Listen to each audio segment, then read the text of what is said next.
Alhamdulillah,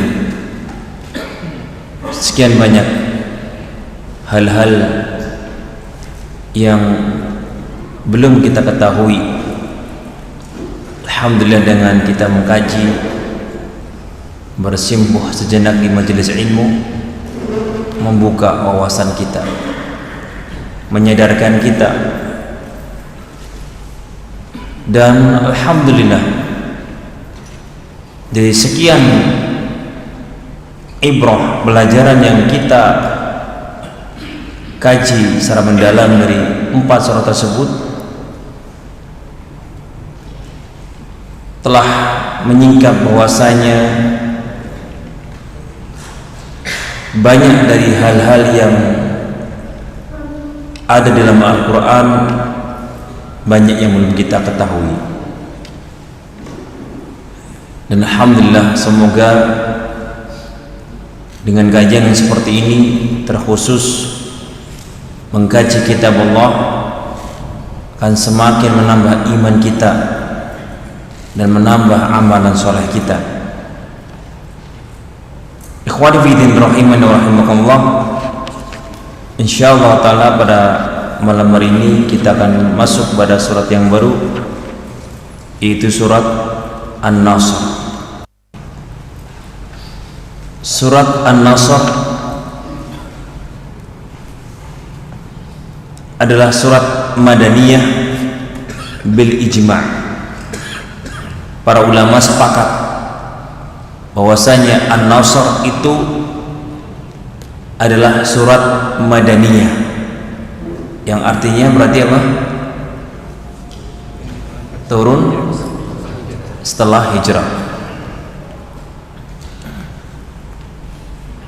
Di antara nama-nama surat An-Nasr adalah sebagian menamakan surat Idza Jaa Nasrullah wal Fath. Ada juga yang menamakan dengan surat An-Nasr. Dan juga ada yang menamakan surat At-Tawdi'. At-Tawdi' adalah surat pelepasan. Itu melepas kepergian Rasulullah sallallahu alaihi wasallam. Surat ini terdiri dari 19 kalimah, 19 kata. Wa hurufuha 77 harfan. Adapun hurufnya yang terdapat dalam surah An-Nasr adalah 77 huruf. Berarti seperti surat apa? 77 huruf seperti surat apa? Hah? Anas. Seperti surat Al-Masad, seperti surat Al-Lahab. Ya, kalau An-Nasr berapa?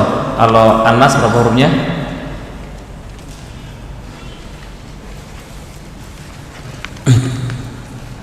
Kalau Anas itu ada 79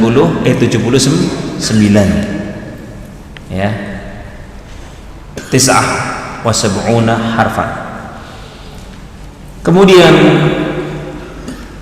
apa yang terkandung di dalam surat An-Nasr ini? Yang pertama adalah taqiqul wa'di bi fathi Makkah,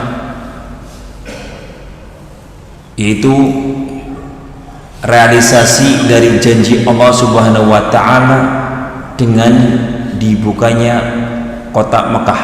Artinya ditaklukkannya kota Mekah. Kemudian kandungan yang kedua adalah dukhul an-nas ba'da fathi Makkah ila al-Islam afwaja. Masuknya manusia setelah Fathu Mekah ke dalam Islam secara berbondong-bondong, luar biasa. Kemudian yang ketiga adalah at-ta'ziyah bi qurbi ajalin Nabi sallallahu alaihi wasallam, itu duka cita dengan dekatnya ajal Rasulullah sallallahu alaihi wasallam. Oleh karena itu ayat ini turun di tahun ke-9. Nabi SAW meninggal tahun ke berapa? 10. Jadi fabarakallahu, ayat ini turun di tahun ke-9 Hijriyah. Kita baca tafsir Al-Muyassar. A'udzu billahi minasyaitonir rajim. Bismillahirrahmanirrahim. Idza jaa nasrullahi wal fath wa ra'aitan nas yadkhuluna fi dinillahi afwaja fasabbih bihamdi rabbika wastaghfirh innahu kana tawwaba. Artinya idza jaa nasrullahi wal fath, ay idza tamma laka ayyuhar rasul an-nasru ala kufari Quraisy wa tamma laka fathu Makkah. Apabila wahai Rasul telah terwujud untukmu kemenangan atas orang-orang kafir Quraisy dan telah terwujud bagimu takluknya kota Makkah, wa ra'aitan nas yadkhuluna fi dinillahi afwaja, yakni wa ra'aital katsira minan nas yadkhuluna fil islam jama'atan atau jama'atin. Engkau melihat manusia begitu banyaknya masuk ke dalam Islam secara berbondong-bondong, maka fasabbih bihamdi rabbika wastaghfirh innahu kana tawwaba. Idza waqa'a dzalik fatahayya li liqa'i rabbik bil iktsari min at-tasbih bihamdihi wal iktsari min istighfarih innahu kana katsirut taubah 'ala al-musabbihin wal mustaghfirin yatubu 'alaihim wa yarhamuhum wa yaqbalu taubatahum. Apabila telah terwujud itu semuanya wahai Muhammad, fatahayya, maka persiapkan dirimu liliqa'i rabbik, untuk berjumpa dengan Rabbmu.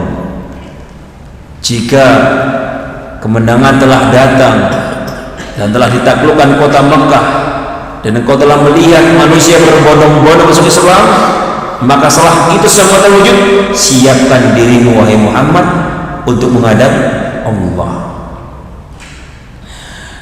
Dengan caranya apa persiapannya? Bil iktsar min at-tasbih bihamdih, dengan mensucikan Allah Subhanahu wa taala, bertasbih, yaitu dengan memuji Allah dan beristighfar. Karena sesungguhnya Allah Subhanahu wa taala banyak menerima taubat dari orang-orang yang bertasbih dan beristighfar. Yatubu 'alaihim wa yarhamuhum, Allah menerima taubat mereka dan merahmati mereka dan menerima taubat-taubat mereka. Ini makna dari tafsir Al-Muyassar. Kaum muslimin rahimani wa rahimakumullah, Allah Subhanahu wa taala menyatakan idza jaa nasrullahi wal fath. Kalimat nasrullah yadullu ala anna nasra min indillah wa laysa min 'indi nafsik ya ayyuhar rasul wa ayyuhal muslimun. Kalimat idza jaa nasrullah ini menunjukkan bahwasanya nasrun itu, kemenangan itu dari sisi Allah, bukan dari dirimu atau dari orang lain.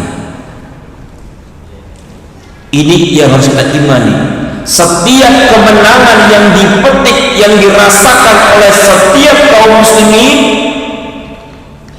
itu semata-mata datangnya dari siapa? Dari Allah.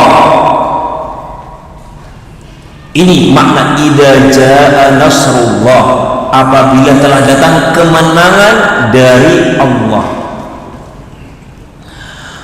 Oleh karena itu kaum muslimin,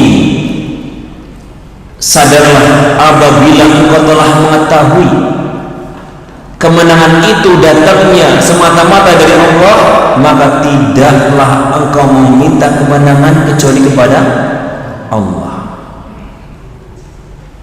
Tidak boleh sekali-kali kita meminta kemenangan kepada makhluk, apalagi yang sudah meninggal. Mau perang, datang ke kuburan, ke wali fulan, wali alam, Pak Kiai, tolong berikan kami kemenangan di dalam perang ini. Hada batil. Bagaimana mungkin orang-orang yang telah meninggal walaupun derajatnya sudah wali bisa menolong kita? Sering kita dapatkan ketika kami dulu ikut berjuang membela bangsa Indonesia di Ambon, itu mesti banyak kaum muslimin meminta kemenangan dari siapa? Dari penghuni kuburan yang dianggap wali oleh mereka.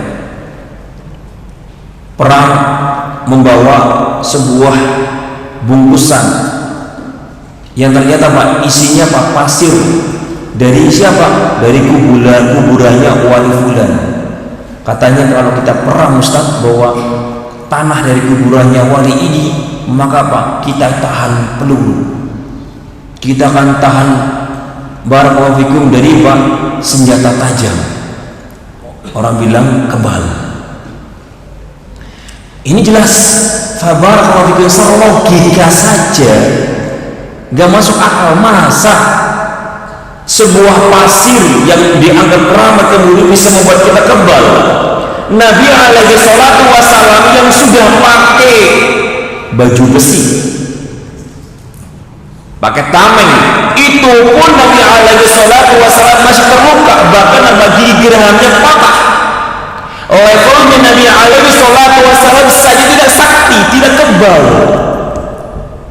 Bagaimana Anda mengklaim bahwasanya ketika kita membawa pasir kemudian tanpa baju perang, peluru akan apa?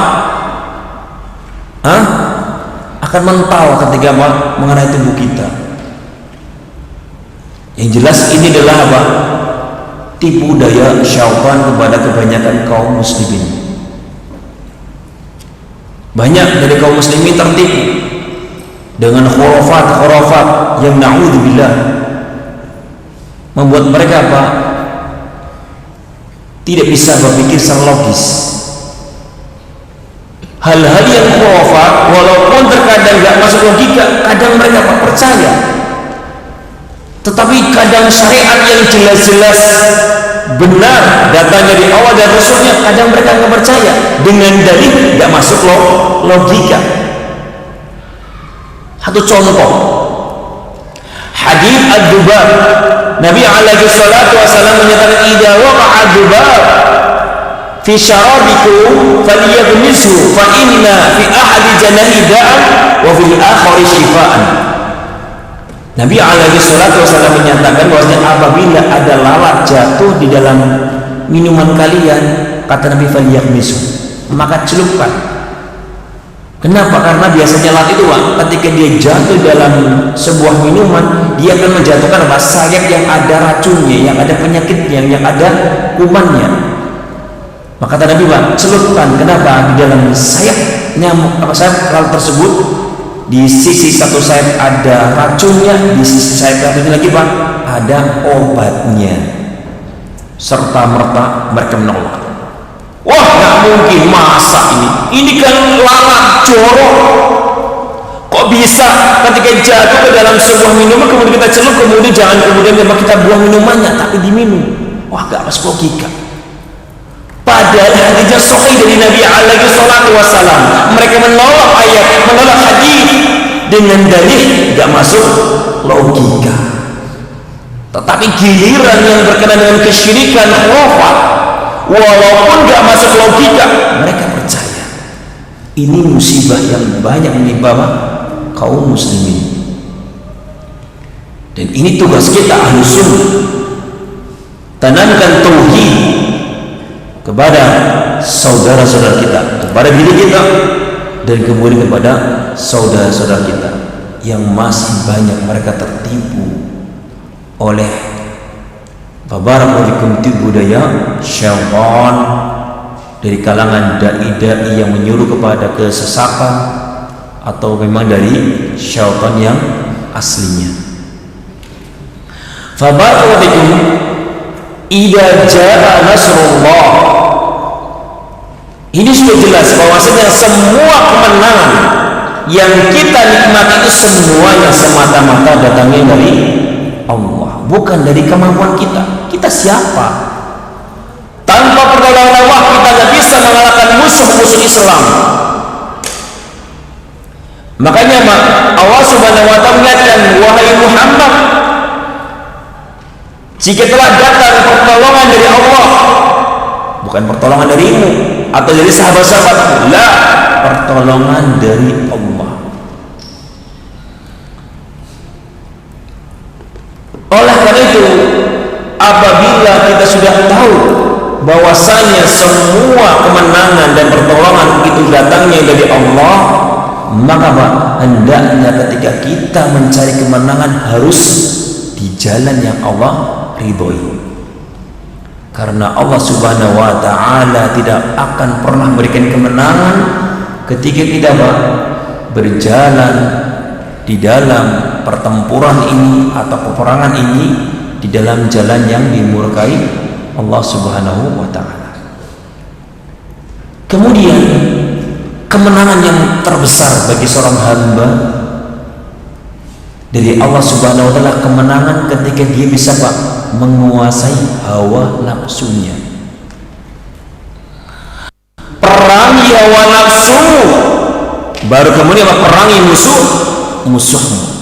Langkah yang pertama sebelum kita memerangi musuh-musuh Islam adalah perangi musuh yang ada pada diri kita. Karena kita nggak mungkin bisa memenangkan kemenangan atas musuh-musuh Islam selama kita belum bisa memerangi hawa nafsu kita. Banyak orang-orang berperang, ternyata setelah dia menang sombong karena hawa nafsu. Perang menang, ternyata rakus, ingin jadi wanimah. Bahkan babar itu selalu berbuat kemaksiatan. Perang nggak sholat, perang ya menggunakan cara-cara yang berbau syirikan. Perang mengucapkan kalimat-kalimat yang kufur. Na'udzubillah. Nah ini sehingga babar itu adamu nasrun lil abdi, kemenangan yang terbesar dari Allah Subhanahu wa taala kepada hamba adalah kemenangan ketika seorang hamba itu bisa memenangi perang lawan hawa nafsunya. Ini yang paling penting. Anda nggak bisa melawan musuh Islam selama Anda belum bisa menguasai hawa nafsu Anda. Kenapa? Kalau kita na'udzubillah nggak bisa mengatur hawa nafsu, maka kesalahan, kemudian dosa dan kekeliruan akan kita dapatkan di dalam pertempuran kita.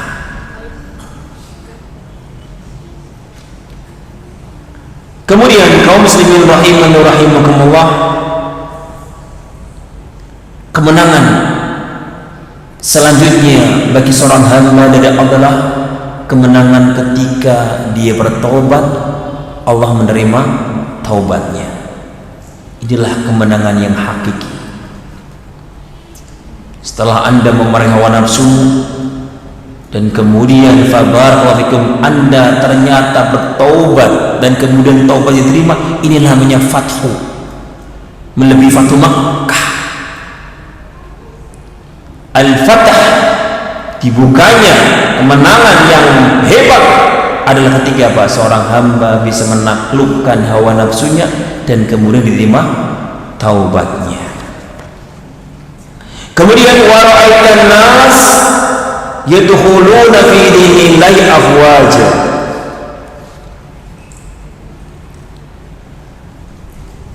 Engkau setelah mendapatkan kemenangan dan bisa menaklukkan kota Mekah, wahai Muhammad, engkau akan melihat manusia berbondong-bondong masuk Islam.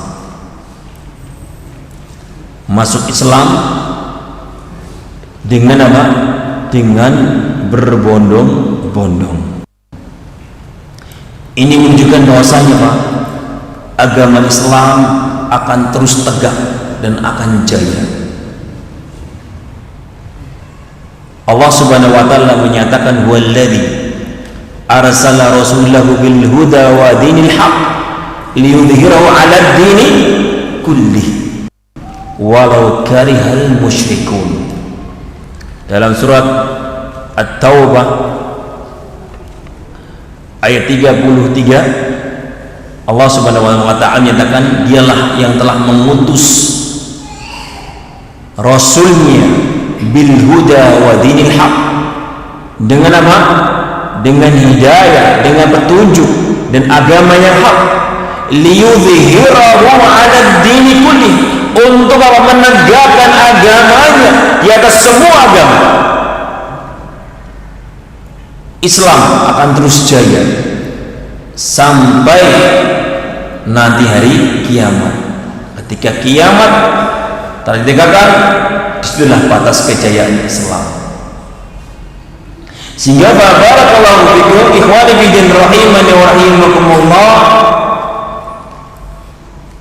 kemenangan Islam itu bukan hanya sebatas ketika kita bisa mengalahkan musuh-musuh Islam, tetapi kemenangan itu juga harus diiringi dengan apa? Ditanamkan akidah-akidah yang sahih, akidah-akidah yang benar kepada kaum muslimin. Ketika orang-orang banyak masuk Islam dan kemudian ditanamkan akidah yang benar, na'udzubillah, akhirnya Pak, malah justru terkadang apa? Banyak kerusakan daripada ketika apa? Ketika dia masih kafir. Banyak orang-orang masuk Islam ternyata Pak, qadarullah masyafa'an, Islamnya itu bukan di tangan ahli sunnah, Islamnya bukan kepada di tangan ahli tauhid. Akhirnya Pak, Islamnya penuh dengan kesyirikan, Islamnya penuh dengan apa? Perkara-perkara baru yang tidak pernah dikenal Islam, bahkan kemudian tampil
penuh dengan kekurangan.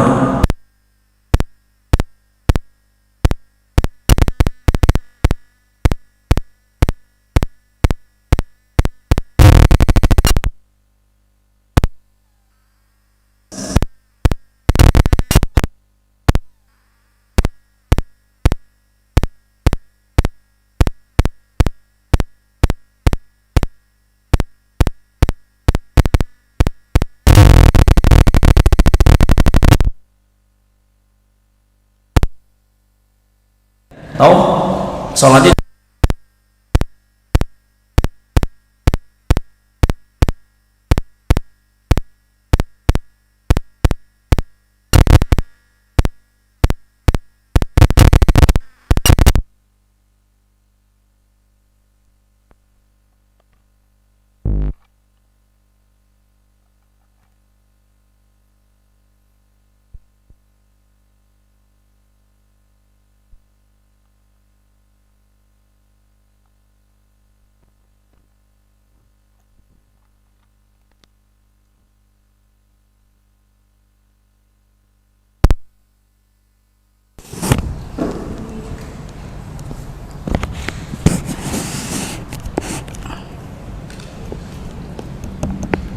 nah, Taib beda ya suaranya. Mohon maaf ya Pak, kadang intonasinya gitu, kadang naik kadang turun. Jadi itu anak muda, ya anak tua, anak ustadznya kok ya suka teriak-teriak di depan orang tua. Yain barakallahu fikum, modelnya seperti ini, mohon dimaklumi ya Pak. Katanya biar semangat. Nah iya semangat. Nah, fa barakallahu fikum, kita lanjutkan. Di dalam ayat ini menunjukkan ketawaduan Rasulullah Sallallahu Alaihi Wasallam luar biasa. Nabi nggak pernah sombong, bahkan ketika masuk kota Mekah beliau menggunakan apa? Kendaraan yang rendah, yang remeh, bukan Pajero, Land Cruiser, apalagi Pak yang hebat-hebat, onta merah yang dipakai Raja Zenda. Dengan tawadunya Nabi SAW Bapak menggunakan kendaraan yang mungkin orang nggak tahu kalau itu adalah Rasulullah. Sehingga ikhwan fillah rahimani wa rahimakumullah, inilah suri tauladan kita.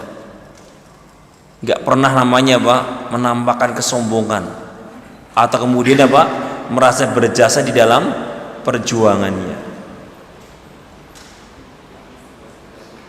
Kemudian fa barakallahu fikum,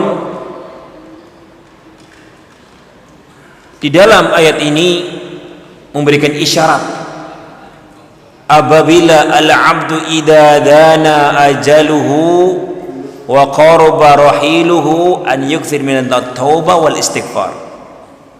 Di dalam ayat ini apabila seorang sudah sadar ajalnya sudah mau dekat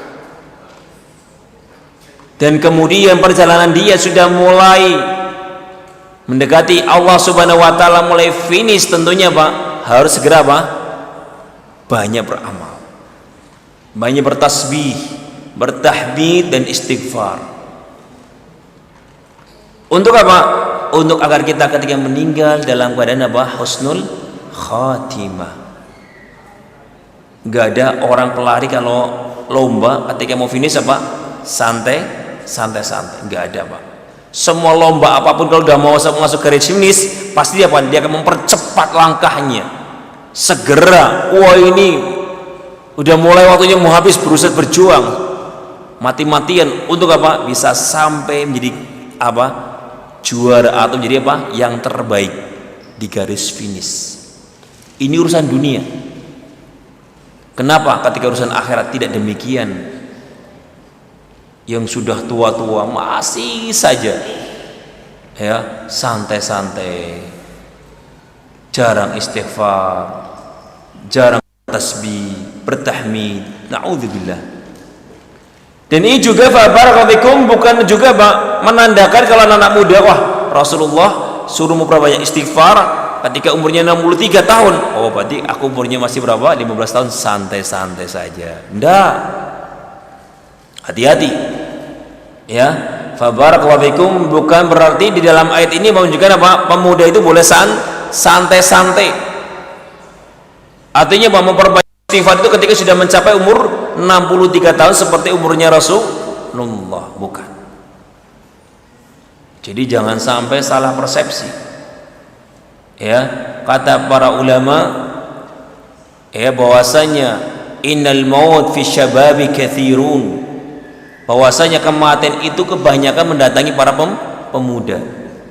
Buktinya Pak, di halaqah ilmu ini kebanyakan anak muda apa anak orang tua? Orang tua. Artinya Pak, anak pemudanya banyak meninggal. Narkoba, ada bapak-bapak, mbah-mbah mati. Narkoba nggak ada. Trek-trekan, anak orang tua mati, nggak ada. Oh, papa itu siapa? Mati tawuran antara mbah-mbah, nggak ada Pak. Ini menunjukkan bahwa kematian itu kebanyakan mendatangi siapa? Kebanyakan mendatangi para pemuda.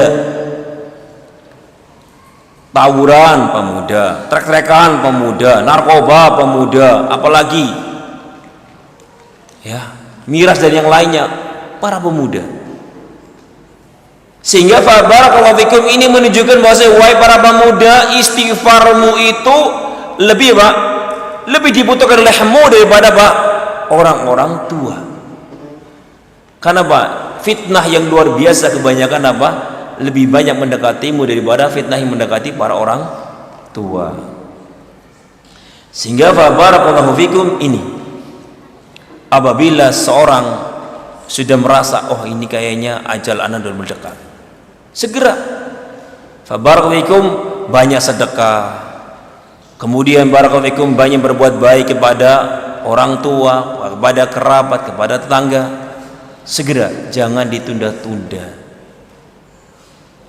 Kemudian memperbanyak istighfar kepada Allah Subhanahu wa taala. Makanya Pak, dibimbing setiap pagi dan sore Pak, istighfarnya 100 kali. Duduk Pak di waktu subuh, jangan kemudian segera pergi. Kalau ternyata ada pekerjaan, sambil jalan istighfarnya. Ya, karena Pak, zikir itu nggak harus dengan sambil duduk, boleh berjalan, boleh berbaring sambil istighfar. Astagfirullah, astagfirullah, astagfirullah 100 kali. Ini semuanya dalam rangka mempersiapkan diri agar ketika kita tiba-tiba hari itu meninggal, alhamdulillah kita telah meminta ampun kepada Allah Subhanahu wa taala. Isya jam berapa? 3 menit lagi. Kemudian fa barakallahu fikum, di dalam ayat ini memberikan isyarat bahwasanya Allah Subhanahu wa taala menerima taubat kita. Perhatikan, ini orang-orang kafir masuk Islam ya, yang dulunya Pak memusuhi Islam, nyerang Nabi, memusuhi Nabi. Ketika mereka masuk Islam, innahu kana tawwaba, Allah menerima taubat. Apapun dosamu, meskipun dahulu kamu memusuhi Rasulullah, memusuhi Islam, ketika engkau bertaubat masuk Islam, maka Pak, semuanya akan dihapus oleh Allah Subhanahu wa taala. Luar biasa. Apalagi engkau yang masih muslim, jelas-jelas dari Islam.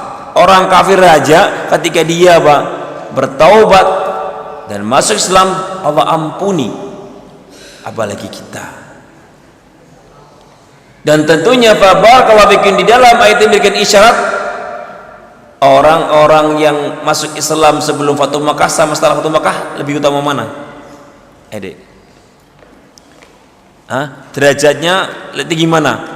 Orang masuk Islam sebelum Fatu Makkah sama setelah Fatu Makkah, kira-kira tinggi mana derajatnya, kedudukannya di sisi Allah? Sebelum Fatu Makkah. Kenapa?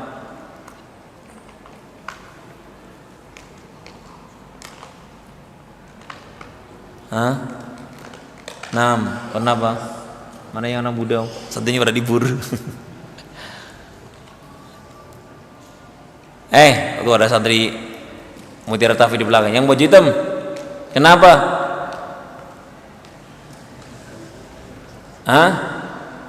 Aduh, liburan malah ke pondok ini ya katanya. Siapa namanya Ustaz? Ahmad. Masya Allah, namamu seperti Rasulullah. min ba'di ismuhu Ahmad. Ahmad adalah orang yang paling terpuji. Semoga pujian juga ada pada dirimu Ahmad. Nah, pujian-pujian yang baik. Ahmad, kenapa kok orang-orang yang masuk Islam sebelum Fatu Makkah itu lebih mulia, lebih tinggi derajatnya daripada orang yang masuk Islam setelah Fatu Makkah? Gampang ya, sudah jelas ya jawabannya. Kenapa? Karena mereka masuk Islam karena apa? Kerelaan, ya. Dan kemudian penuh dengan apa? Perjuangan. Sedangkan apa? Orang-orang yang masuk Islam setelah Fatu Makkah kebanyakan karena pedang. Nah, karena kalah. Nah, sehingga tentunya para sahabat as-sabiqun al-awwalun lebih utama kedudukannya daripada apa? Yang terakhir masuk Islam. Faedah yang pertama adalah sidqu wa'dillahi subhanahu wa ta'ala. Benarnya janji Allah subhanahu wa ta'ala di nabiyihi kepada Rasulullah sallallahu alaihi wasallam. Inna fatahna laka fathan mubina. Sesungguhnya kami akan taklukkan kota Makkah dengan sejelas-jelasnya, seluas-luasnya. Fabarakallahu fikum. Ini sudah Allah Subhanahu wa taala janjikan ketika apa? Yaum Al-Hudaybiyah. Allah Subhanahu wa taala sudah menjanjikan bahwasanya pasti kota Makkah engkau akan taklukkan wahai Rasulullah. Kemudian faedah yang kedua adalah 'alal muslim an yujahida fi sabilillah la li ajli an yara an-nasr. Sepantasnya seorang muslim ketika dia berjihad jangan melihat menang apa kalahnya. Ketika Anda berjihad di jalan Allah, jangan melihat kemenangan. Intinya adalah engkau berjihad dalam rangka mengamalkan atau menunaikan perintah Allah dan meninggalkan larangannya. Itu yang paling penting ketika kita berjihad. Jangan melihat ini perangnya menang apa kalah. Menang, semangat. Menangnya apa kalah? Kalah, mundur. Gak mau. Ini barakallahu yang terjadi di kalangan kaum muslimin. Ketika berperang, lihat jumlahnya berapa? Kok sedikit? Musuh-musuh Islam banyak ini. Wah, kayaknya kalah. Gak ada semangat untuk berjihad. Melihat jumlah yang banyak, fabarakallahu kemudian malah apa? Semangat. Ketika melihat jumlahnya kaum muslim sedikit daripada musuh, malah mundur, lari. Ini menunjukkan bahwasanya apa? Seorang muslim apabila ketika berjihad yang dilihat adalah kemenangan, tentunya apa? Fabarakallahu dia akan mundur ketika melihat jumlah atau kekuatan kita jauh dari musuh. Sehingga yang wajib ketika kita berjihad adalah ikhlaskan jihad kita karena Allah. Menang atau kalah semuanya Bang ada di tangan Allah Subhanahu wa ta'ala. Wa man nasru illa min indillah. Sebagaimana tadi dibacakan, tidaklah kemenangan kecuali datang dari sisi Allah Subhanahu wa ta'ala. Kemudian faedah yang ketiga adalah nasrullah ta'ala la ya'ti illa liman amana bihi wa amila sholihan. Tidaklah kemenangan dari Allah Subhanahu wa ta'ala turun atau datang kecuali kepada orang yang beriman dan beramal soleh.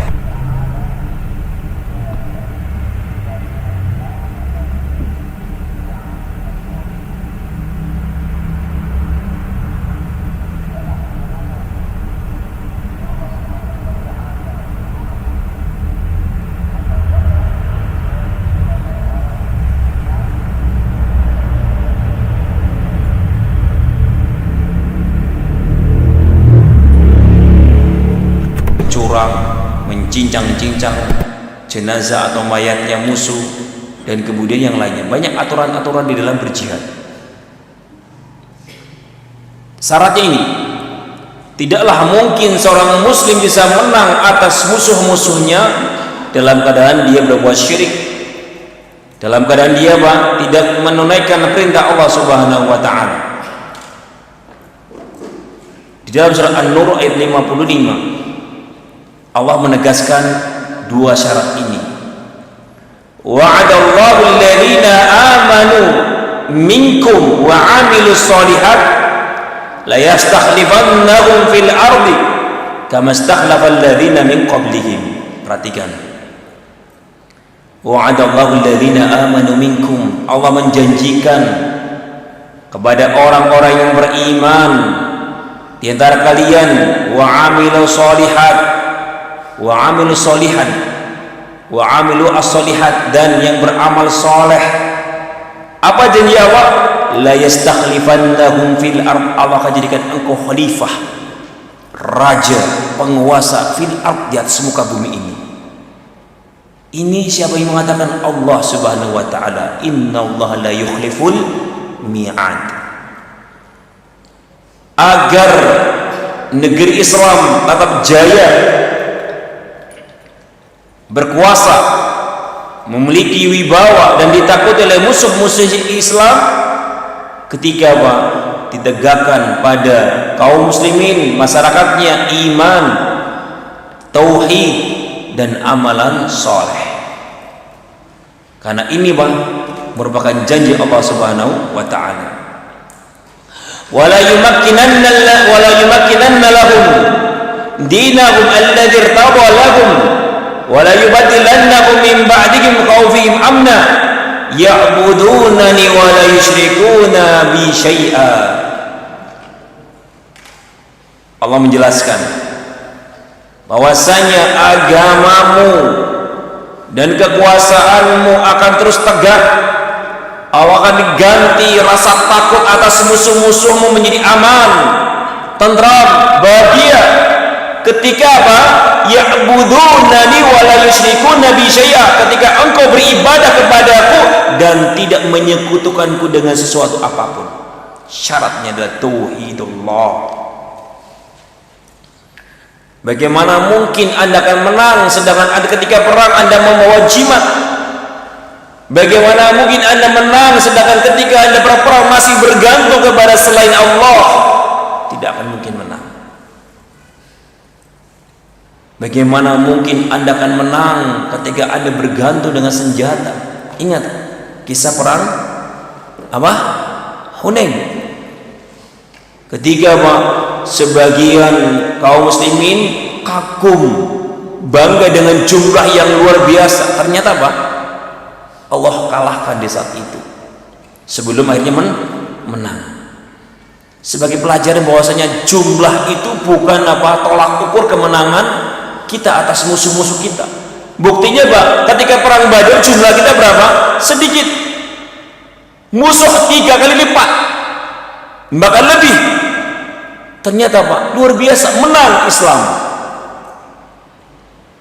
Dan justru ketika perang Hunain jumlah kita berlipat ganda daripada musuh, malah kalah. Ini menunjukkan bahwasanya tolak ukur kemenangan itu bukan pada kekuatan senjata kita atau jumlah kita, tetapi pada tauhidullah, keyakinan kita kepada Allah, pelaksanaan atau penunaian perintah-perintah Allah. Ini yang ditekankan di dalam meraih kemenangan. Bukan dengan dengan jumlah.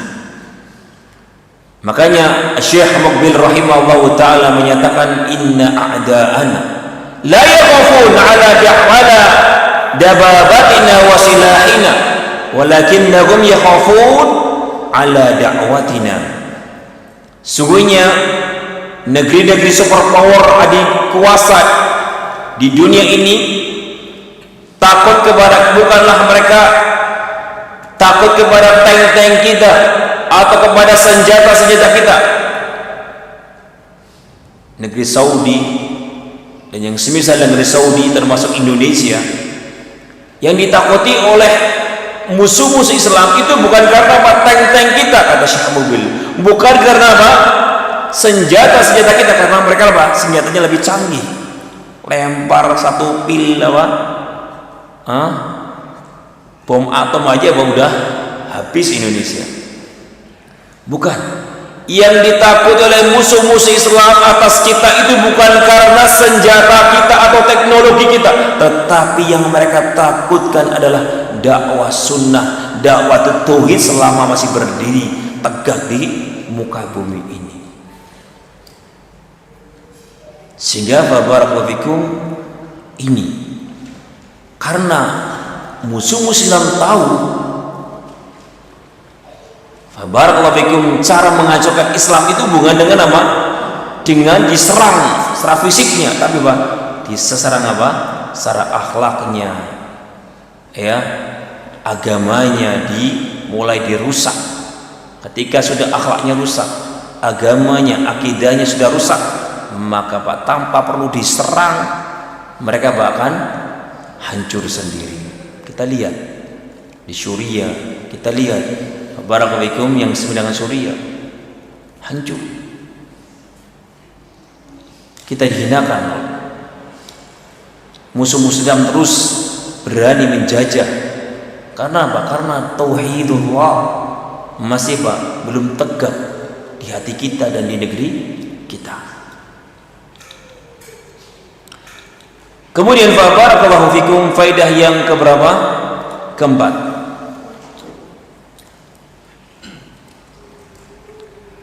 Bahwasanya an-nasru la ya'ti illa ba'da ijtiyazi al-mu'minin marhala al-ibtila wa tamhis binajah. Ketahuilah wahai kaum muslimin, di dalam an-nasr ini bahwasanya kemenangan Allah enggak datang serta-merta datang, enggak. Pasti Pak setelah melalui ujian dan cobaan. Ambil kisah para nabi dan ambillah kisah dari perjuangan Rasulullah sallallahu alaihi wasallam. Bisa ditaklukkannya kota Makkah, bahkan setelah sepeninggal Nabi 2/3 dunia dikuasai oleh Islam. Apakah mereka dari awal langsung menang? La, setelah mengalami ujian dan cobaan, ketakutan, bahkan harus mengorbankan sebagian keluarga mereka, harta mereka, pengorbanan nyawa yang luar biasa dari kita. Namun itu semua tidak membuat mereka mundur dari perjuangan ini, malah semakin yakin. Ingat ketika perang Khandaq, perang Ahzab, innan nasa qad jama'a lakum fakhshawhum. Ketika manusia sudah berkumpul, bayangan kabilah-kabilah seluruh negara-negara kufar bersatu padu, Yahudinya, Nasraninya, Majusinya, dan semua negeri-negeri kafir bersatu padu ingin menghancurkan kota Madinah di saat itu. Fakhshawhum, takutlah pada mereka, karena semua ahzab, kelompok-kelompok kafir telah bersatu padu untuk menghancurkan kalian. Apa kemudian mereka takut? La fazadahum imana, justru semakin tambah iman. Wah, ini semakin menandakan datangnya pertolongan Allah Subhanahu wa taala. Di saat orang munafikin lari kabur. Coba kalau mau dihitung secara matematika kekuatan di saat itu di perang Ahzab, kita kalah menang, kalah jauh. Tapi karena tauhid, keyakinan kaum muslimin yang luar biasa di saat itu, Allah datangkan bala tentaranya Allah. Baru dikasih angin porak-poranda, ya, semua barisan musuh lari tunggang langgang. Nggak perlu perang, kita menang. Tapi setelah ujian dan cobaan, inilah yang disebut dalam surat Al-Baqarah ayat 214. Am hasibtum an tadkhulul jannah walamma ya'tikum mathalul ladzina khalaw min qablikum massathumul ba'sa wad-dharra wa zulzilu hatta yaqula ar-rasul wal ladzina amanu ma'ah mata nasrullah Luar biasa. Ala inna nasrallahi qarib. Perhatikan dalam surah Al-Baqarah 214, Allah Subhanahu wa taala menyatakan am hasibtum an tadkhulul jannah? Engkau mengira dibiarkan begitu masuk surga bludus? Ya, enggak ada namanya, Pak. Kalau min qablikum ditimpa musibah sebagaimana umat-umat yang terdahulu ditimpa musibah. Dibiarkan gitu masuk surga? Enggak ada ujian, enggak ada cobaan, enggak ada nama tantangan. Masuk surga begitu saja? Lah.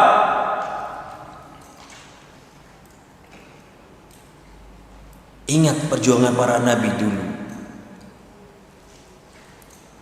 Nabi Ibrahim alaihissalam harus rela dilemparkan ke dalam parit api unggun yang begitu besarnya.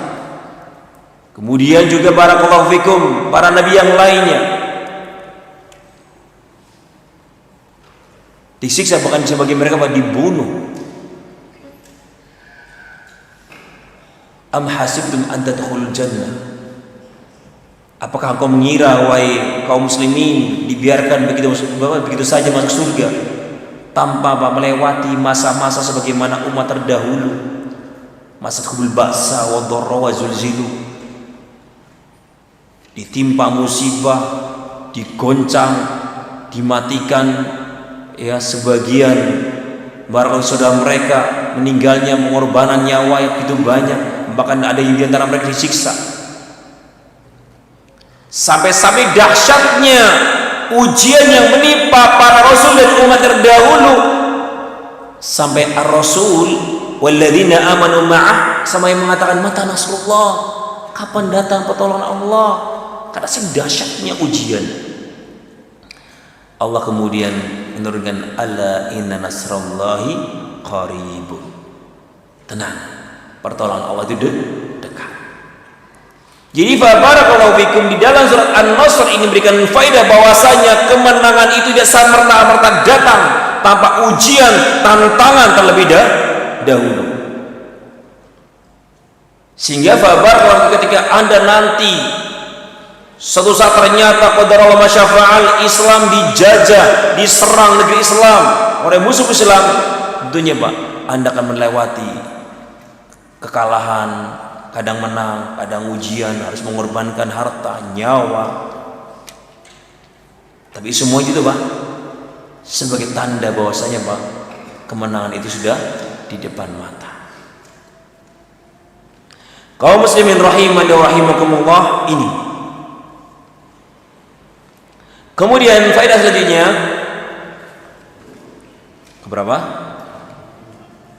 5. Yang kelima, la budda min athiqati fi nasri wa wa'dillah mahma qala az-zaman. Harus engkau percaya akan janji Allah Subhanahu wa taala. Tanamkan pada dirimu ketika dalam perjuangan, harus selalu yakin dan percaya akan kemenangan yang telah Allah janjikan kepada kita. Mahma qala zaman, meskipun harus melalui sekian waktu. Bayangkan Rasulullah 23 tahun Pak berjuang, baru kemudian Pak ditaklukkannya kota Mekah.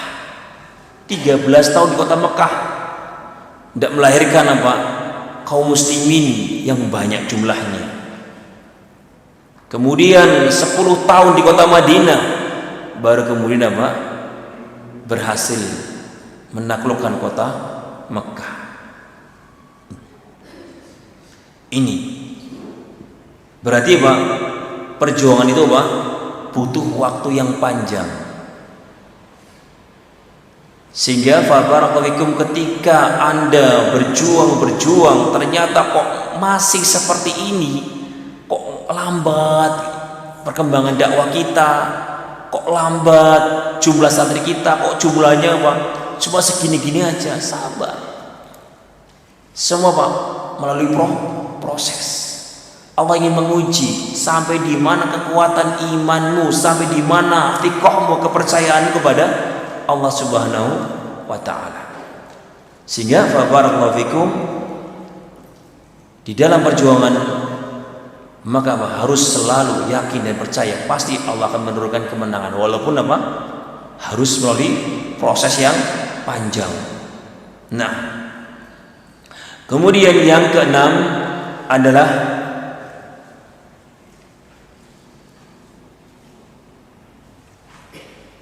Adam asyal an-nasr wa dukhul an-nas fi dinillahi afwaja. Di antara bentuk kemenangan Islam yang besar adalah banyaknya kaum muslimin yang berbondong-bondong masuk Islam. Bahkan luar biasa, Pak. Anda dapat berita di benua Eropa, ya, di Perancis, kemudian di Amerika, luar biasa. Hampir setiap hari ada orang masuk Islam. Dan Islamnya luar biasa, Pak. Kokohnya luar biasa. Ngalahin apa? Islamnya negeri Islam. Itu contoh. Ini dikisahkan oleh seorang wartawan wanita Indonesia. Wartawan ini bertanya kepada seorang mu'alaf dari negeri kafir. Ditanya, kenapa Anda tertarik masuk Islam? Maka perempuan mu'alaf itu mengatakan, karena Islam betul-betul menjaga kehormatan wanita. Di ajaran kami itu wanita itu, Pak, seperti apa? Hal yang hina. Enggak ada pemuliaan yang sebagaimana pemuliaan yang ada di dalam Islam. Dari auratnya dijaga, dari keluar masuknya juga dijaga, dan segala sisi wanita betul-betul dijaga. Makanya barakallahu fikum, aku masuk Islam. Kemudian ditanya, perempuan itu kemudian bertanya, sekarang saya mau tanya kepada Anda muslimah? Kepada wartawan Indonesia tadi, ya, saya muslimah. Kok muslimah di Indonesia nggak pakai jilbab apa gimana? Wartawannya nggak pakai jilbab, ya, Pak. Oh, di kami itu Islam di Indonesia gini, nggak pakai jilbab nggak apa-apa. Ya, di Indonesia ya begini, budayanya adalah wanitanya memang nggak pakai jilbab. Ajib, kata perempuan tersebut. Masa? Apakah ada yang salah dalam Islamnya bangsa Indonesia kalau begitu? Nabi kalian siapa? Nabi Muhammad. Kok bisa ya syariatnya berbeda? Kami baca di dalam Al-Quran dan Sunnah Rasul, perempuan itu berhijab. Jangan-jangan di Indonesia itu ada versi Muhammad lain. Jangan-jangan di Indonesia ada versi Muhammad yang lain. Barakallahu fikum. Oh enggak, Islam kita memang Islam beda sama Islam Arab. Begitu. Subhanallah. Oh gitu. Ada Islam Arab, Islam Indonesia. Barakallahu fikum. Terus terang, saya sebagai mu'alaf ingin cari jilbab yang besar seperti ini, pakai cadar. Tolong di mana saya bisa mendapatkan jilbab yang besar dan bisa menutupi wajah. Karena itulah Islam yang benar sebagaimana yang saya baca dalam Al-Quran dan hadis. Kaum muslimin rahimakumullah ini. Bahkan barakallahu diberitakan di beberapa negara-negara kafir, mereka dipaksa untuk melepas cadar mereka, hijab mereka, bahkan mereka berani melawan dan tidak mau. Nah kalau Indonesia, Pak, luar biasa, mulai anti hijab di beberapa instansi pemerintah, Pak, sempat viral, karyawannya tidak boleh, Pak, memakai hijab, nggak boleh pakai jilbab. Sebagian juga sekolah-sekolah, ya barakallahu fikum, na'udzubillah, melarang memakai jilbab. Ini luar biasa. Di negeri Islam ada yang seperti ini peraturannya. Bahkan yang pakai jilbab dipersulit dalam skripsinya. Oleh karena itu barakallahu, ini yang sangat-sangat ironis. Negeri Islam yang begitu jumlahnya besar, tapi akidah dan manhajnya lemah. Justru di negeri kafir yang mana Islamnya mereka itu baru-baru masuk, tapi luar biasa akidah dan manhajnya yang sangat kokoh. Dan anak pernah punya blog, Pak. Anak pernah blog, dulu anak di Yaman itu aktif bikin makalah-makalah faedah-faedah di blog saya, dan pengunjung terbesar adalah dari Amerika. Perhatikan Pak, pengunjung blog anak ini followernya 200.000 lebih di saat itu, ya hampir 1 juta saat itu, dan pengunjungnya setiap hari kebanyakan dari negara Amerika. Luar biasa hausnya mereka dengan ilmu. Dan ketika ditanya teman-teman, dari mana kamu bisa masuk Islam, dari mana kamu dapatkan? Dari internet. Kebanyakan mereka Pak masuk Islam dan tahu benar Islam bukan dari dakwah lisan, tapi Pak dari internet. Makanya media sosial terus manfaatkan, Facebooknya, YouTube-nya, atau websitenya terus gencarkan. Karena Pak banyak dari manusia-manusia sudah mulai goyang dengan agama mereka, dan kemudian alhamdulillah afwaja, berbondong-bondong mereka masuk Islam. Dan di Indonesia kebalikannya, berbondong-bondong mereka murtad. Dari depan, kalau nggak salah depan hampir setiap tahunnya itu Pak barakallahu hampir berapa ratus apa 1000 lah itu, naudzubillah min dzalik. Saya pernah baca sebuah artikel dari Kemenak, jumlah kaum muslimin itu bisa berkurang dalam tiap tahunnya hampir 1000 orang murtad. Naudzubillah min dzalik. Dalam kondisi kita adalah negeri Islam. Makanya persentase Islam semakin menurun. Setiap tahunnya menurun. Ini barakallahu tentunya tugas kita wahai ahlu sunnah, ahlu tauhid, untuk tadi mengencarkan dakwah sunnah, dakwah tauhid kepada kaum muslimin. Dan ini sebabnya karena kok lemahnya iman mereka. Islamnya banyak Islam keturunan, Islamnya Islam turis. Coba Indonesia itu Islamnya Islam turis, turunan Islam, bukan bukan asli. Mereka yang turis malah asli turis kokoh Islamnya. Kita yang turis domestik. La ilaha illallah. Lanjut, nggak selesai nanti.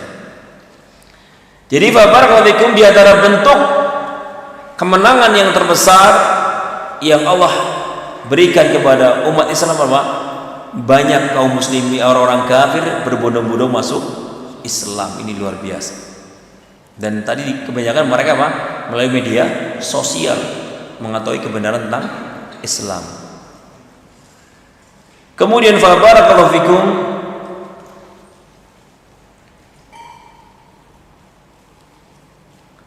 tadhkirul mu'mini bi ni'amillah wa fadailihi allati la tuhsa. Di dalam surat An-Nasr ini ada peringatan dari Allah Subhanahu wa taala kepada orang-orang yang beriman tentang luasnya nikmat Allah yang tidak terbatas. Wa in ta'uddu ni'matallah la tuhsuha. Nikmat Allah kalau kita hitung-hitung dengan kalkulator atau dengan alat secanggih apapun gak akan mampu. Nikmat dari kita bangun tidur sampai kita tidur kembali, luar biasa. Ini kemudian barakallahu fikum, faedah yang selanjutnya adalah al-isyara illa anna nasrallah li dini Islam la yatawaqqaf.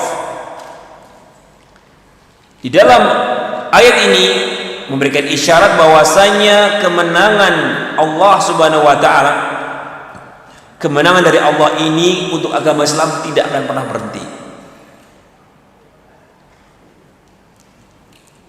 La tazalu qa'ifatul ummati dhahirina 'alal haq la yadurru man khadalahum.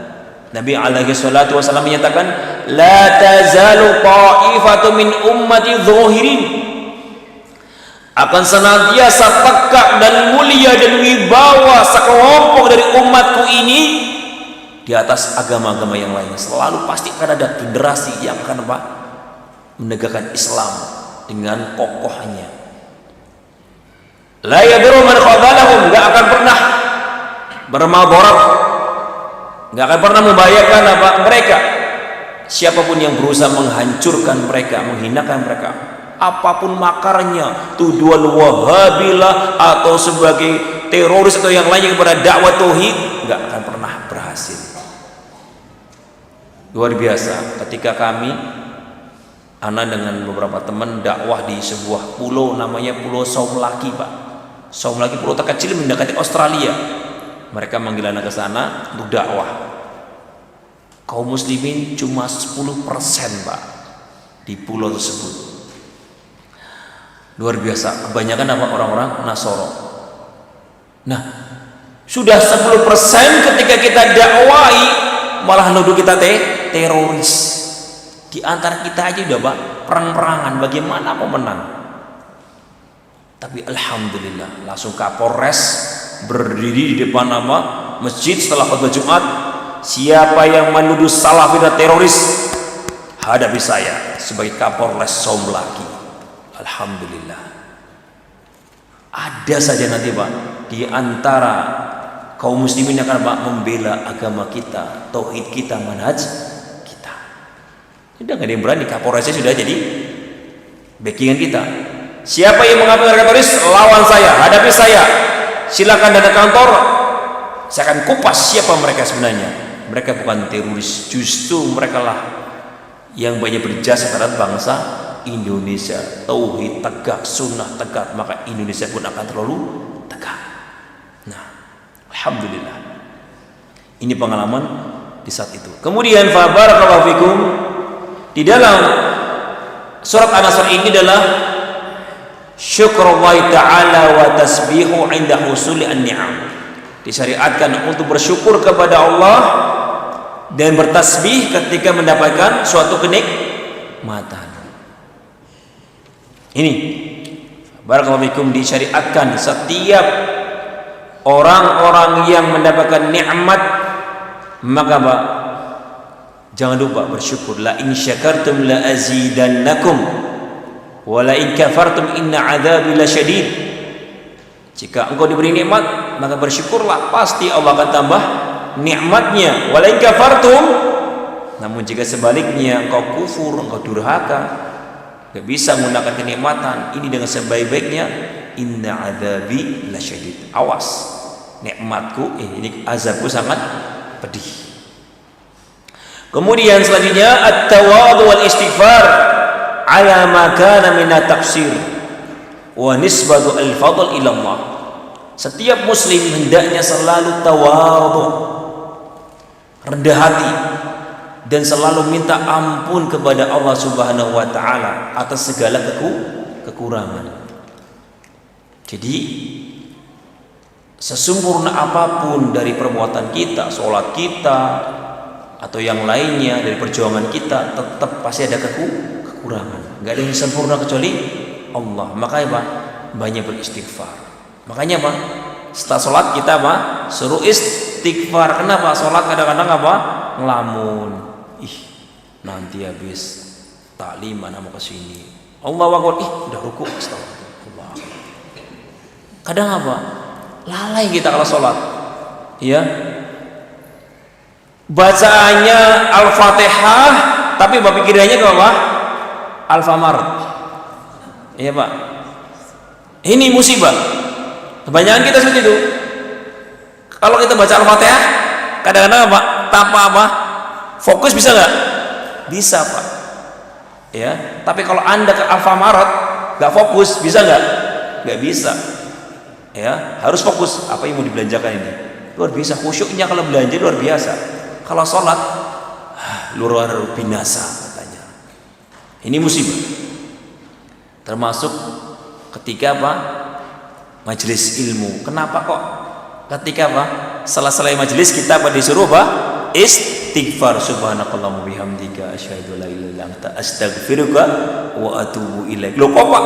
Kan kita lagi ngaji kok suruh istighfar setelah kita keluar dari majelis. Karena apa? Mungkin ketika majelis kita ngantuk, istighfar. Atau ketika maunya kita berceramah ada kesalahan, atau kita salah paham, atau yang lainnya. Luar biasa. Bermajlis ilmu aja, Bang, selesai bubar kita suruh beristighfar, apalagi Pak ngobrol sama teman-teman. Makanya kata para ulama, doa kafaratul majlis ini bukan cuma ketika apa Pak selesai bermajelis ilmu, tapi dalam setiap majelis kita ngopi di ronda, setelah bubar Pak disunahkan apa? Baca kafaratul majlis. Jadi jangan salah paham ya Pak ya. Doa ini, doa kafaratul majlis bukan cuma dibaca Pak ketika Pak bermajelis ilmu. Enggak, setiap kamu bermajelis dengan temanmu jangan lupa ngobrol-ngobrol. Kan kadang-kadang Pak gibain orang, ya kadang berbohong. Tutup dengan apa? Kafaratul majlis. Yuk, tadi kita menggibain orang, kita tutup dengan doa kafaratul majlis. Subhanakallahumma. Jangan, kalau sengaja ya khawatirnya doanya nggak menebus dosa kita.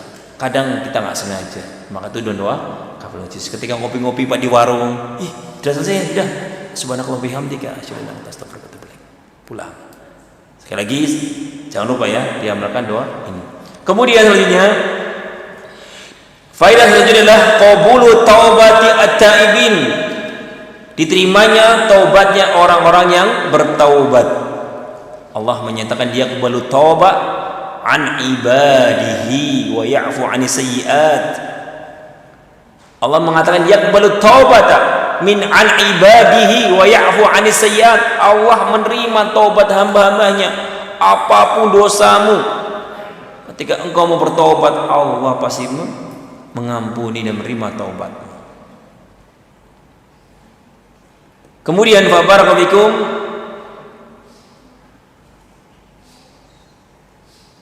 faedah selanjutnya adalah darurah taqdimul insan al-muslim at-ta'ah wal 'amal as-salih hatta an yamut.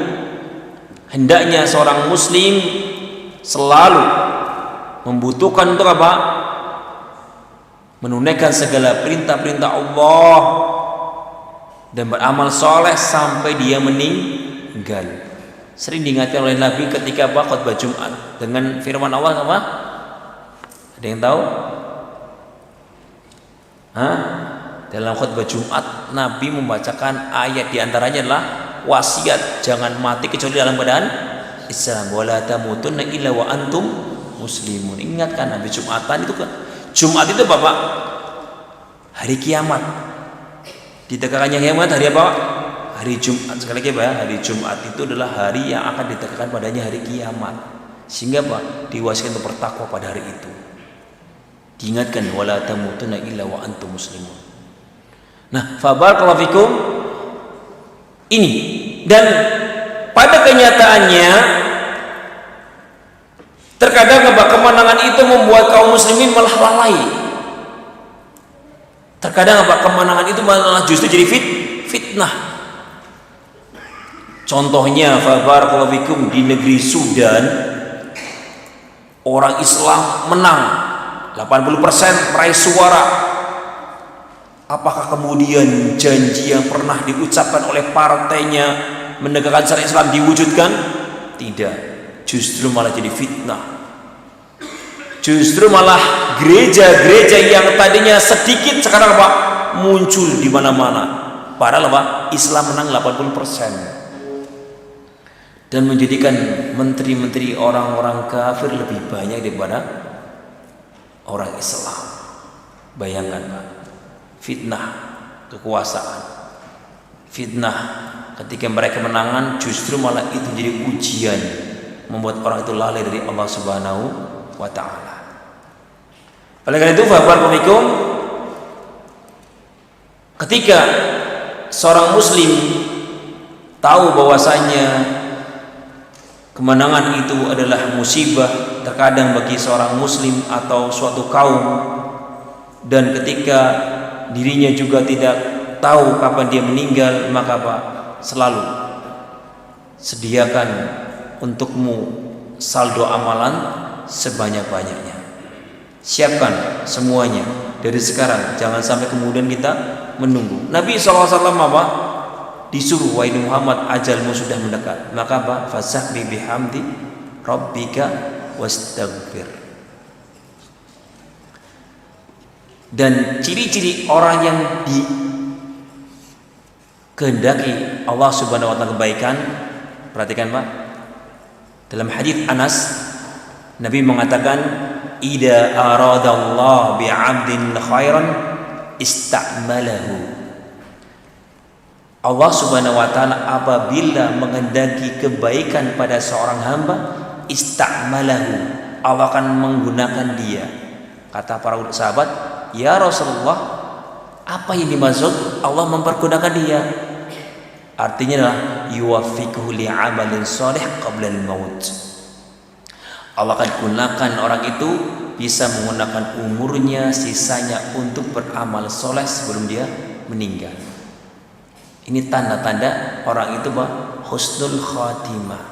Sebelum meninggal dia Pak sudah mempersiapkan sekian banyak amalan-amalan soleh. Dan yang terakhir adalah di dalam surat An-Nasr ini ada adab di dalam berdoa. Di sini mana Pak? Ada yang tahu?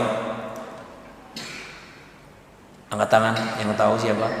Di dalam surat An-Nasr ini ada faidah adab di dalam berdoa jika ingin dikabulkan oleh Allah Subhanahu wa taala. Apa Pak doanya? Apa?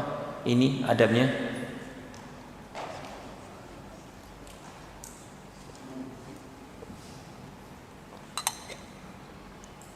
Apa? Ahsanta. Memuji Allah sebelum meminta. Fasabbih bihamdi rabbika. Bertasbihlah dan pujilah Allah, kemudian baru minta ampun. Ini adab di dalam berdoa. Puji Allah Subhanahu wa taala dengan pujian yang agung. Jangan langsung berdoa, ya Allah ampunilah aku, ya Allah ampunilah aku. Jangan. Ya Ghafur, ya Rahman, ya Hayy ya Qayyum, ighfirli, ya Razzaq, urzuqni. Jadi ini adab dari ketika kita berdoa. Bahkan di dalam hadis Nabi SAW mengatakan, "Idza shalla ahadukum falyabda bi tahmidillah wa sana alai thumma la yusalli ala nabi sallallahu alaihi wasallam thumma liyad'u ba'da bima syaa." Perhatikan kata Nabi, "Idza shalla ahadukum," jika salah seorang di antara kalian berdoa, falyabda bi tahmidillah, awali dengan memuji Allah, wa thana alai, thumma yusalli ala nabi, kemudian baca salawat nabi, kemudian baru apa? Berdoa dengan apa yang dia mau. Kalau bapak mau minta dulu waktu kecil sama orang tua, langsung minta atau ngerayu dulu? Ngerayu dulu ya. Bapak masya Allah gantengnya bapak ini, baik banget itu. Pak minta uangnya dong. Nah, ujung-ujungnya minta uang. Dikasih nggak? Biasanya dikasih. Oh, masya Allah, jalan ya. Besok lagi ya, puji-puji apa? Nah. Biasanya kalau orang dirayu itu Pak, luluh ngasih. Kenapa ketika sama manusia seperti ini Anda merayu dulu, dipuji-puji, kemudian baru apa? Menunaikan apa? Menyampaikan hajatnya. Kenapa kepada Allah tidak? Bahkan na'udzubillah, seorang pernyataan seorang dai yang kurang ajar, yang sekarang lagi jatuh pamornya, ya itu boleh kita itu protes atau berbicara kepada Allah semaunya kita. Ya Allah, kamu gimana ya Allah? Aku sudah banyak, udah miskin kok, kamu kasih anak banyak, gimana sih Allah? Wah, apa nggak salah kamu seperti ini ya Allah? Boleh kita ngomong seperti ini kepada Allah. Allah maha ampun. Coba bayangkan, na'udzubillah, ini kurang ajar seperti ini. Kok bisa? Ya, boleh kita mengucapkan kalimat seperti ini kepada Allah Subhanahu wa taala. Allah Subhanahu wa taala menyuruh kita apa? Apa dalam ini? Tadarruan wa khufyah. Ketika engkau berdoa itu tadarruan dengan penuh khudu, penghambaan diri Allah Subhanahu wa taala, khusyuk. Ini adab dalam berdoa. Pernahkah ada lafaz dari Nabi seperti itu dalam berdoa? Enggak. Seringnya Nabi Pak, Allahumma inni zalam anta. Coba bayangkan ketika Nabi minta ampun, beliau mengatakan, Allahumma inni zalamtu nafsi dzulman katsira, ya Allah, aku banyak berbuat zalim ya Allah. Aku banyak mendolimi diriku ya Allah. Wala yaghfiru dzunuba illa anta, dan kemudian tidak ada yang bisa mengampuni dosa kecuali Engkau ya Allah. Faghfirli, ampunilah aku ya Allah. Ini Nabi ketika mau minta ampun diawali dengan apa? Dengan apa? Merendahkan dirinya, banyak berbuat dosa, banyak berbuat zalim. Dipuji dan tidak ada yang bisa mengampuni aku ya Allah kecuali apa? Ampunanmu. Faghfirli maghfiratan min 'indik warhamni, dan rahmatilah aku ya Allah, innaka antal ghafurur rahim. Ini fabarakallahu teladan yang dicontohkan oleh baginda Rasul sallallahu alaihi wasallam ketika berdoa. Alhamdulillah, dengan ini selesai kita dari surat An-Nasr dengan disertai faidah-faidah yang fabarakallahu terkandung di dalamnya. Semoga Allah Subhanahu wa taala berikan taufik kepada kita untuk kita bisa mengamalkan apa yang telah kita kaji pada malam hari ini. Amin amin ya rabbal alamin. Ini udah malam ya. Ini buat PR aja ya. Kelewatan karena anak masih ada hajat lagi. Jadi insyaallah taala ini dibaca besok hari Selasa depan. Insyaallah semoga masih bisa diberi umur panjang. Jadi barakallahu, ini anak bawa dulu, kita masukin di buku. Insyaallah dijawab besok barakallahu di pelajaran yang akan datang ya. Karena ini mohon maaf karena ada hajat ya, maka mungkin barakallahu tidak ada menjawab pertanyaan. Sekali lagi anak mohon maaf yang sebesar-besarnya apabila banyak kesalahan atau tutur kata yang kurang berkenan, dan apabila ada ketergelinciran, kesalahan atau kebatilan yang saya ucapkan, saya bertaubat kepada Allah Subhanahu wa taala, dan bila ada benarnya itu murni datangnya dari Allah Subhanahu wa taala. Terus semangat di dalam mengkaji kitab Allah dan jangan pernah putus asa, dan ingat selalu berdoa kepada Allah untuk diberikan apa? Istiqomah dan semangat dalam beribadah sampai kita menghadap Allah Subhanahu wa taala. Kita tutup dengan kafal majlis. Subhanakallahumma wa bihamdika.